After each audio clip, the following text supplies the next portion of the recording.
Assalamualaikum warahmatullahi wabarakatuh. Om Swastiastu, Namo Buddhaya. Salam kebajikan. Selamat pagi kepada para dewan juri, para peserta debat, dan hadirin sekalian. Pertama, saya ingin menyampaikan pendapat saya dan dukungan saya terkait dengan mosi yang menyatakan bahwa melarang sekolah untuk mengeluarkan siswa yang melakukan pelanggaran berat seperti perundungan, narkoba, dan sebagainya. Pasti ada alasan mengapa peserta didik tersebut melakukan pelanggaran berat. Oleh sebab itu, pihak sekolah harus mencari tahu apa penyebab dan motif mengapa siswa tersebut melakukan pelanggaran. Apabila kasusnya adalah narkoba, mungkin saja anak tersebut memiliki masalah yang menurut dia sulit untuk diselesaikan sehingga dia mencari pelarian. Tetapi karena ia tidak mengetahui apa pelarian yang baik dan buruk, sehingga ia memilih jalur narkoba karena tidak ada yang pernah memberitahunya apabila narkoba itu buruk untuk kesehatan. Apabila kasusnya adalah perundungan, menurut saya bisa saja anak tersebut memiliki trauma yang mendalam dan ia pernah menjadi korban perundungan sebelumnya. Oleh karena itu, ia tidak mau menjadi korban lagi sehingga ia terlebih dahulu melakukan perundungan kepada orang lain. Oleh karena itu, saya setuju dengan melarang sekolah untuk mengeluarkan anak apabila ia melakukan pelanggaran berat. Saya akan memberikan beberapa dampak yang akan dialami oleh anak apabila dikeluarkan dari sekolah tersebut. Yang pertama, dapat dilihat dari segi pendidikan dan konseling.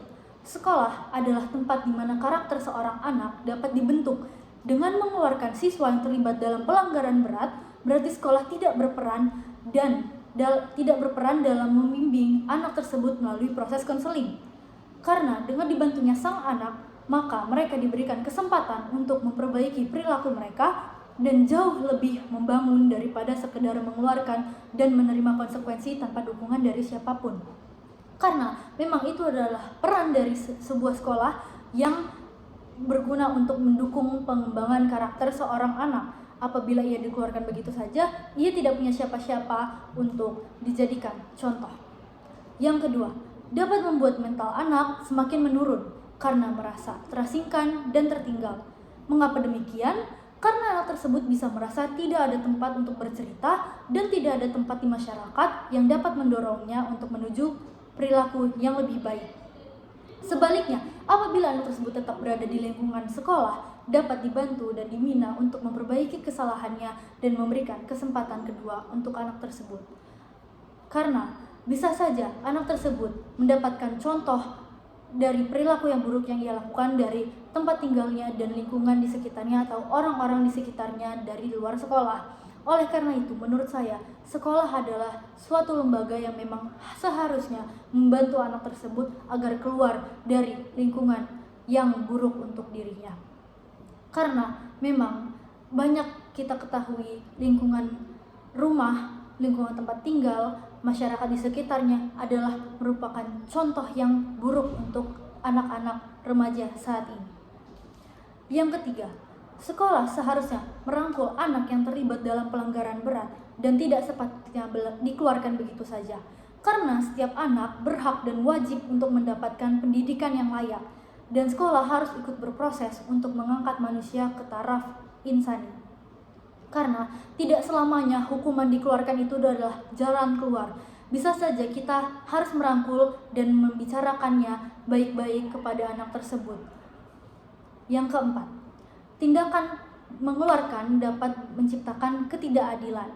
Karena setiap siswa datang dari latar belakang yang berbeda. Bisa saja anak tersebut berasal dari lingkungan keluarga yang berekonomi rendah, karena oleh sebab itu ia tidak pernah mendapatkan bimbingan dari orang tuanya kalau narkoba itu buruk atau perundungan itu tidak baik dan pelanggaran berat lainnya. Mengeluarkan siswa tanpa melihat konteks sosial, ekonomi, atau sosiologis mereka itu merupakan perbuatan yang tidak adil karena mengabaikan kebutuhan mendasar untuk dukungan dan bantuan. Karena pendidikan adalah kebutuhan dasar bagi semua orang. Apabila ia tidak lagi mendapatkan pendidikan, maka anak cucunya nanti akan terus ikutan untuk melakukan suatu hal yang di luar dari norma-norma yang ada. Terakhir, seperti sebagaimana ditegaskan oleh Ki Hajar Dewantara, adalah menuntun segala kodrat yang ada pada anak agar mencapai keselamatan dan kebahagiaan setinggi-tingginya. Apabila anak didik itu bermasalah, maka dituntut untuk membuat suatu pengakuan dan dituntut untuk mempertanggungjawabkan apa yang telah dilakukannya. Memang, anak tersebut harus diberikan efek jera agar tidak lagi melakukan pelanggaran tersebut. Tetapi, apakah dengan dikeluarkan itu adalah jawabannya?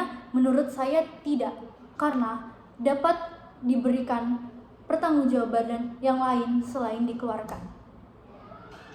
Dan bisa saja dan dengan menjaga siswa tersebut memungkinkan terjadinya intervensi yang lebih efektif, karena sekolah dapat memberikan pengarahan terkait dari bahayanya narkoba dan dampak dari perundungan dan konseling psikologis adalah beberapa contoh intervensi yang dapat dilakukannya.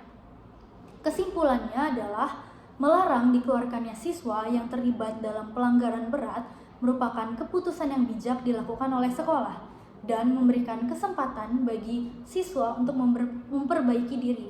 Sekolah harus berkomitmen untuk menyediakan dukungan terlepas dari kesalahan yang telah dibuat. Apapun kesalahan yang pernah dilakukan oleh anak tersebut, menurut saya peran sekolah tetap masih harus ada di dalam diri anak tersebut. Kita tidak boleh membiarkannya lepas begitu saja di luar sana dan terus-terusan terjebak di dalam lingkungan yang buruk sehingga terus-terusan melakukan kesalahan yang sama. Sekian dari saya, kurang lebihnya mohon maaf. Wassalamualaikum warahmatullahi wabarakatuh.